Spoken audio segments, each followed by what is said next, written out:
He had $4 in his account, a sick daughter at home, and 11 minutes late was about to cost him everything. "Quit if you dare," he said, smiling like cruelty was just another Tuesday at the office. Nobody knew that the man he mocked had already built something worth millions, alone, at 2 in the morning, out of pure grief.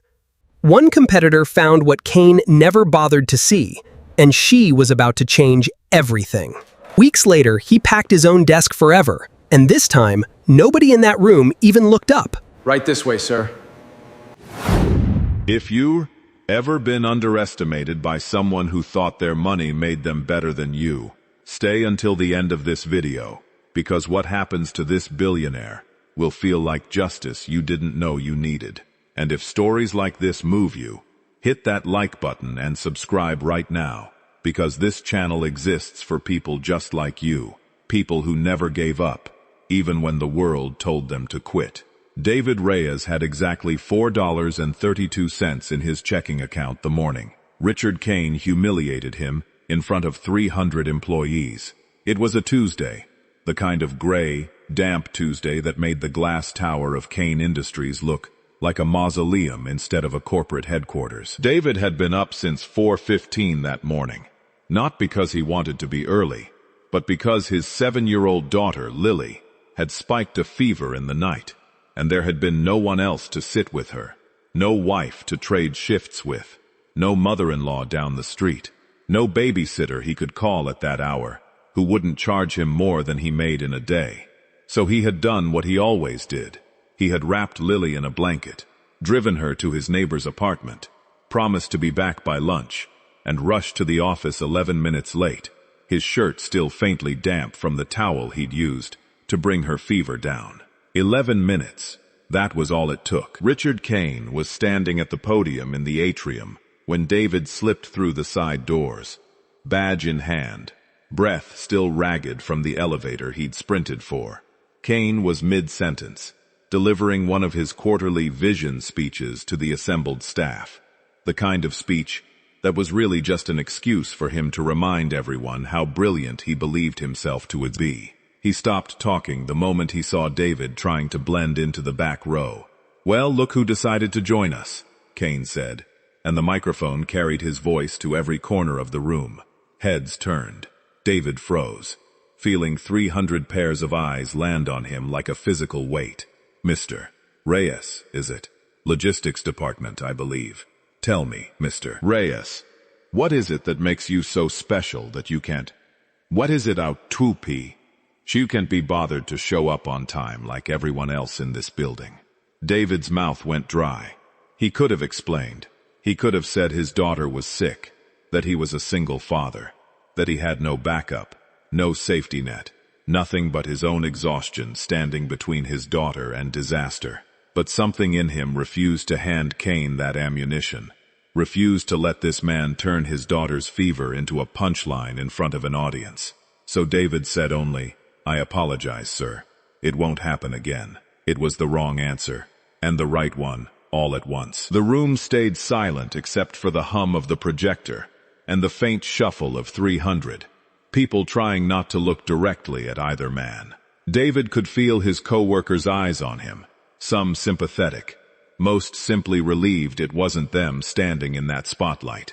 Marcus, from the warehouse floor, would tell him later that his hands had actually been shaking with second-hand embarrassment. Priya, from accounts payable, said she'd wanted to stand up and say something, anything, but fear had kept her glued to her chair, the same fear that kept nearly everyone at Kane Industries quiet, because Richard Kane had built a culture where speaking out of turn was a career-ending offense, and everyone in that atrium understood it, without ever being told directly. Kane smiled, the particular smile of a man who has never once in his life had to choose between his own dignity and his child's well-being.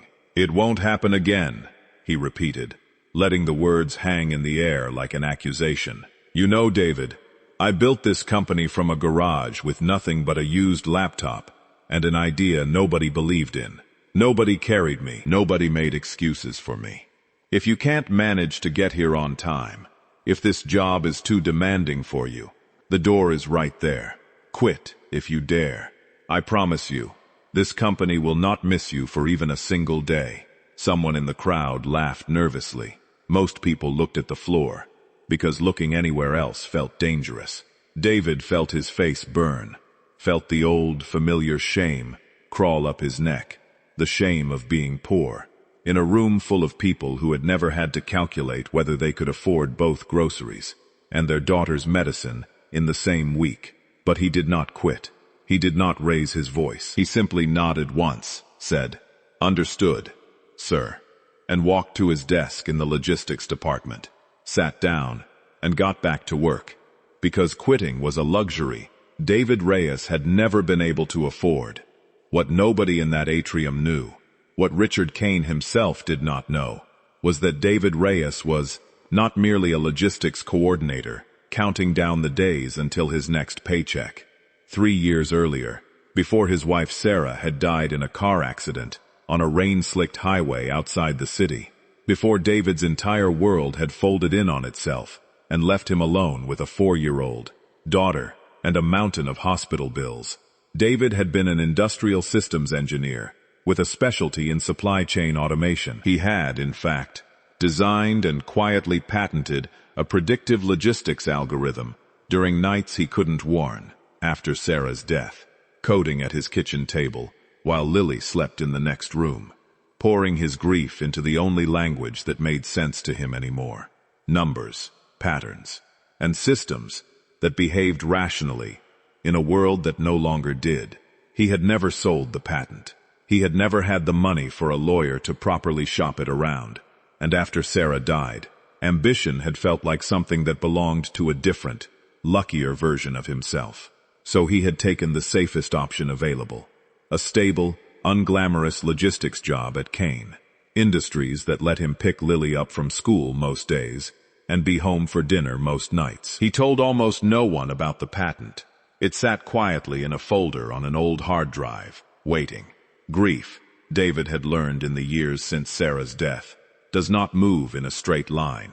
Some mornings he could barely remember the sound of her laugh, and it terrified him more than the sharpest memory ever could. Other nights, usually the ones when Lily asked innocent questions like, "What was Mommy's? What was Mommy like the beach like I do?" The grief arrived so suddenly and completely that David had to excuse himself to the bathroom and run the tap so his daughter wouldn't hear him fall apart over a color, a beach, a person who should have still been there to answer for herself. He built a life around Lily in those years, the way a person reinforces a house against a storm they know is coming back, methodically, exhaustingly, one board nailed over one window at a time. He learned to braid hair from online videos watched at midnight. He learned which stuffed animal had to be positioned exactly where Lily left it, or she would not fall asleep. He learned to swallow every ounce of his own exhaustion and grief before walking through the door each evening, because his daughter deserved a father who was present, not a man still drowning in his own private flood. The coding, in those early days, had been less a career move than a lifeline. David would put Lily to bed, wash the dishes, sit at the kitchen table with a mug of coffee gone cold, and open his laptop, chasing the strange, private comfort of a problem that could actually be solved. Grief had no algorithm. Loss had no clean solution, no elegant proof, no final answer waiting at the bottom of the page. But logistics, routing, prediction, those had rules, and rules were something David could hold on to when almost nothing else in his life felt solid. He was not trying to build anything revolutionary. He was trying to survive one more night, and then one more after that, and the algorithm was simply what survival happened to look like for him. That should have been the end of the story. A humiliated man, a cruel billionaire, a system that rewards the powerful and grinds down everyone else. But 3 weeks after that morning in the atrium, everything changed. And it changed because of a woman named Elena Cho. Elena Cho was the newly appointed Chief Technology Officer at Meridian Freight, one of the largest logistics conglomerates on the West Coast, and Kane Industries' most direct competitor. Meridian had been quietly hemorrhaging money for 18 months due to inefficient routing systems, and Elena had been brought in specifically to fix it. She had spent weeks reviewing every automation patent filed in the logistics space over the past 5 years, searching for something, anything, that could give Meridian the edge it desperately needed. And buried in a database of underutilized patents, she found it. An elegant, almost beautifully simple predictive routing algorithm, filed under the name D. Reyes. Elena tracked David down through the patent office records, and on a Thursday evening, while David was making grilled cheese sandwiches for Lily's dinner, his phone rang with a number he didn't recognize. He almost didn't answer it. He was glad, for the rest of his life, that he did. "Mr. Reyes," Elena said, "I don't know if you understand what you built, but I've had a team of engineers analyze your algorithm for the past week, and I believe it could save my company $40 million a year in fuel and routing inefficiencies. I would like to fly you out to meet our board. I would like to license this technology. And frankly, Mr. Reyes, I would like to offer you a job." David sat down hard on his kitchen chair, the phone pressed to his ear, Lily watching him with wide, curious eyes. For a moment, he couldn't speak. 3 years of grief, of exhaustion, of swallowing his pride in front of a man who had called him disposable, rose up in his chest all at once, and he had to press the heel of his hand against his eyes to keep from breaking down on the phone with a stranger. "Mr. Reyes," Elena said gently, "are you there?" "I'm here," David managed. "I'm sorry. It's just, nobody has ever said anything like that to me before." Over the following 2 weeks, David met with Elena and Meridian's board twice, always careful, always cautious, terrified this was some elaborate mistake that would be corrected the moment someone realized who he really was. A man who answered phones in a logistics basement, not an engineer worth courting. But the offer was real. Meridian wanted to license his patent for an upfront payment of $2.3 million, with royalties on top, and they wanted him to lead the implementation as their new director of predictive systems, at a salary that made his current one look like pocket change. David did not resign from Kane Industries immediately. Something in him, some old wound that Richard Kane had reopened in that atrium, wanted to see this through properly. He gave his 2 weeks' notice the ordinary way, through his direct manager, and said nothing about Meridian, nothing about the money, nothing about the algorithm sitting on an old hard drive that was about to reshape an entire industry. He simply worked his final 2 weeks exactly as he always had, quietly, competently, without complaint. It was on David's actual last day that the story truly turned, though not in the way anyone expected. Meridian Freight issued a press release announcing its licensing agreement with an independent inventor named David Reyes, praising his predictive routing algorithm as the most significant efficiency breakthrough in freight logistics in a decade. Industry trade publications picked it up within hours, and because journalists love irony more than almost anything else, at least 3 of them noticed, buried in David's brief professional history, that he currently had worked, until that very day, in the logistics department at Kane Industries, Meridian's most direct rival. By the time David walked out of the Kane Industries building for the last time, carrying a small box with a photo of Lily and a coffee mug, his phone would not stop buzzing. Reporters wanted comment. Former co-workers were texting him screenshots of the press release with disbelieving emojis. And somewhere on the 40th floor of that same glass tower, Richard Kane was reading the same headline on his own phone, his face going pale, then red, then a strange, brittle white. Kane Industries' board of directors held an emergency call within 48 hours. It was not merely that Kane's company had lost out on licensing a groundbreaking algorithm to a direct competitor. It was worse than that. Someone on the board remembered, or was reminded, of a video clip that had resurfaced online. Grainy footage taken on someone's phone during that quarterly meeting 3 weeks earlier, capturing Kane's voice ringing out across the atrium. "Quit if you dare. I promise you, This company will not miss you for even a single day. The clip had barely circulated at the time, dismissed as ordinary corporate ugliness. Now, juxtaposed against headlines calling David Reyes a logistics visionary and an overlooked genius, the clip detonated across social media. It was replayed on business news segments. It was captioned with headlines like, "Billionaire mocks employee who turns out to be a genius," and "The boss who fired the future." Within a week, it had been viewed more than 30 million times. Kane Industries stock dropped 9% in 2 trading days, as institutional investors publicly questioned Kane's judgment and leadership culture. 3 major clients quietly began exploratory conversations with competing logistics firms, unwilling to be associated with a company whose CEO had become a viral symbol of corporate arrogance. Kane's own communications team scrambled to draft an apology statement, which Kane initially refused to release, insisting the entire situation was an overblown media narrative and that he had nothing to apologize for. His board disagreed, forcefully, and in a private meeting that several attendees later described as the most tense of their careers, they informed Richard Kane that his position as chief executive officer was no longer sustainable. One board member, a soft-spoken woman named Diane Ferris, who had sat quietly through years of Kane's outbursts, because she needed her seat on that board more than she needed to challenge him, later admitted to a colleague that watching the video for the first time had felt like watching a mirror held up to the entire company. "We all knew who he was," she said.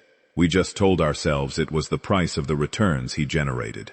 It stopped being deniable the moment 30 million strangers were furious on behalf of a man none of us had bothered to protect. Another board member pointed out, coldly and accurately, that Kane's cruelty had not merely been a public relations problem. It had been a business failure years in the making. A slow bleed of talented employees who quit, quietly, rather than risk becoming his next public example, taking their best ideas with them out the door. David Reyes, they now understood, had very nearly been one more anonymous casualty of that bleed, except that this time, the world happened to be watching when it mattered most. Kane spent the days leading up to his removal, the way he had spent most of his career, convinced that sheer force of will could overturn a decision that had already been made. He called emergency meetings that his own board declined to attend. He phoned journalists to offer his side of a story that had, by then, already calcified into public memory. He reportedly told one longtime executive assistant that David Reyes should be thanking him, that humiliation was simply the tuition every great career eventually paid. Nobody around him agreed anymore, at least not out loud, and the silence that greeted his justifications was, in its own way, louder than anything the internet had said about him. 2 weeks after David Reyes cleared out his desk in the logistics basement, Richard Kane cleared out his own desk on the 40th floor, in a much quieter, much more private ceremony that no cameras were invited to witness. There was no podium, no microphone, no captive audience of 300 employees forced to watch. There was only a company-wide email announcing his voluntary transition from the CEO role and a security escort walking him to his car afterward. The same lobby where he had once told a grieving single father that the company would never miss him, now empty, except for the quiet hum of the air conditioning and the low murmur of employees who did not bother to look up from their desks as he passed. David Reyes, meanwhile, was 3 states away, sitting in Meridian Freight's newly renovated systems lab with Elena Cho, watching his algorithm run live simulations that cut projected fuel costs by nearly 18% in the first test batch alone. Lily's fever had long since broken. She was starting a new school in the fall, one with an after-school program that meant David no longer had to scramble for last-minute childcare, because his new salary and the licensing payout sitting untouched in a savings account he still could barely believe was real meant he finally had room to breathe. He thought about Richard Kane sometimes, not with the hatred he might have expected to feel, but with something closer to pity. Kane had built an empire on the assumption that cruelty was simply the price other people paid for his success, that humiliating a tired, grieving single father in front of a room full of witnesses cost him nothing, because men like David were, in Kane's mind, replaceable, disposable, beneath consideration. Kane had never once imagined that the exhausted man slipping quietly into the back row that Tuesday morning was carrying, in the margins of his ordinary life, something extraordinary, a mind built to find order in chaos, forged not despite his grief, but through it. David gave one interview after the story broke, a short, unassuming conversation with a business journalist who asked him what he wanted people to take away from everything that had happened. David thought about it for a long moment before answering. "I don't want anyone to think this is a story about revenge," he said. "It isn't. I didn't build that algorithm to prove Richard Kane wrong. I built it at 2 in the morning because I'd lost my wife, and I didn't know how to keep breathing. And coding was the only thing that made the noise in my head go quiet. I kept showing up to a job that didn't respect me because my daughter needed to eat and needed her father to come home every night, no matter how small that job made me feel. If there's a lesson here, it's not that being underestimated eventually pays off, though I suppose it did. It's that dignity isn't something other people get to hand you or take away. Richard Kane never once broke mine. Not really, no matter what he said in that room. He just made me wait a little longer to be seen." The interview clip circulated almost as widely as the humiliation video had, though for entirely different reasons. People didn't share it because it was satisfying to watch a bully fall, although there was undeniably something satisfying in that. They shared it because David Reyes, standing in the wreckage of his old life and the uncertain beginning of his new one, sounded like a man who had survived something far harder than a bad boss, and had come out the other side more whole, not less. In the weeks after the story broke, David found himself fielding a strange new kind of attention he had no framework for handling.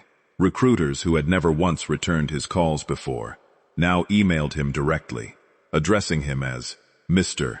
Reyes, with a warmth that felt almost surreal, given how invisible he had been to that same industry only a month earlier. Old classmates from his engineering program, people he hadn't spoken to in nearly a decade, resurfaced with congratulatory messages, some of them clearly hoping to reconnect now that reconnecting might benefit them. David answered every message politely, and let very few of them go further than that. He had learned, in 3 hard years of grief and quiet struggle, exactly who had shown up for him when there was nothing to gain from it, and he intended to remember that distinction for the rest of his life. Elena Cho, to her credit, never once made David feel like a headline she had discovered, rather than a person she had hired. In their first month working together at Meridian, she made a point of asking about Lily by name, of remembering that Tuesdays were the days David needed to leave by 5 for pickup, of structuring her own expectations around the reality of his life, rather than asking him to bend his life around the job, the way Kane always had. "The algorithm is impressive," she told him once, over coffee in the systems lab. "But honestly, David, what convinced me to fight for you in that first board meeting wasn't the code.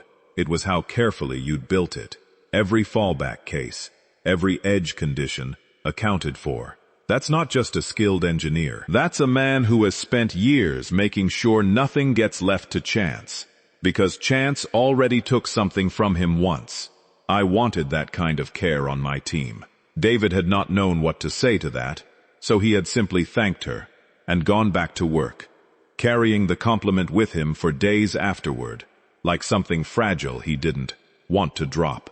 A year later, David stood in the small backyard of the house he had bought, modest by the dual standards of his new salary, but enormous compared to the cramped apartment he and Lily had shared for years, watching his daughter chase fireflies in the fading evening light, her laughter carrying across the grass, like something David had once feared he would never hear again. Meridian's implementation of his algorithm had exceeded every projection. He had been promoted twice, and Elena Cho, who had become something between a mentor and a friend, had recently asked him to help design a fellowship program for overlooked engineers and self-taught inventors working ordinary jobs, people exactly like David had been 3 weeks before everything changed. He said yes without hesitation. Richard Kane, for his part, resurfaced briefly in the business press nearly a year later, attempting to launch a new venture with a modest group of private investors. The pitch deck leaked online within days, and the top comment beneath every article covering it simply read, "Quit if you dare." Kane did not respond publicly. Some kinds of humiliation, it turns out, you cannot buy your way out of, no matter how much money you once had. Lily, for her part, understood almost none of the business side of what had happened to her father, and David was grateful for that small mercy. What she understood was simpler and, in its own way, more important. That her dad no longer came home looking gray with exhaustion, that he no longer flinched slightly whenever his phone rang unexpectedly, that there was suddenly room in their lives for things like a dog named Biscuit and weekend trips to the coast, and a bedroom painted the exact shade of lavender she had been asking for since she was 5 years old. She did not know the name Richard Kane, and David made a quiet, deliberate choice never to teach it to her. Whatever accounting the world owed that man, David decided, it did not need to be carried into his daughter's childhood. She deserved a father defined by what he had built for her, not by the cruelty of a man who would, in time, simply fade into an unremarkable footnote neither of them needed to remember. David never sought that outcome for Kane, and he said so whenever asked. But he also never pretended the world was wrong to remember what Kane had said in that atrium, or wrong to hold him accountable for the casual cruelty he had shown a man he assumed could never rise high enough to matter. Power, David had learned, has a way of revealing exactly who a person is the moment they believe. No one powerful enough to challenge them is watching. Richard Kane had shown 300 employees exactly who he was that Tuesday morning. The world, eventually, showed him the same courtesy in return. If there is a single image that David keeps returning to, it isn't the viral video, or the board meeting, or even the moment Elena Cho called his phone and changed his life. It's smaller than that. It's the memory of driving home the night after his final day at Kane Industries. Lily, asleep in her car seat in the back, the box with her photo, and his old coffee mug resting on the passenger seat beside him, and feeling, for the first time in 3 years, something that wasn't just exhaustion, or grief, or grim, silent endurance.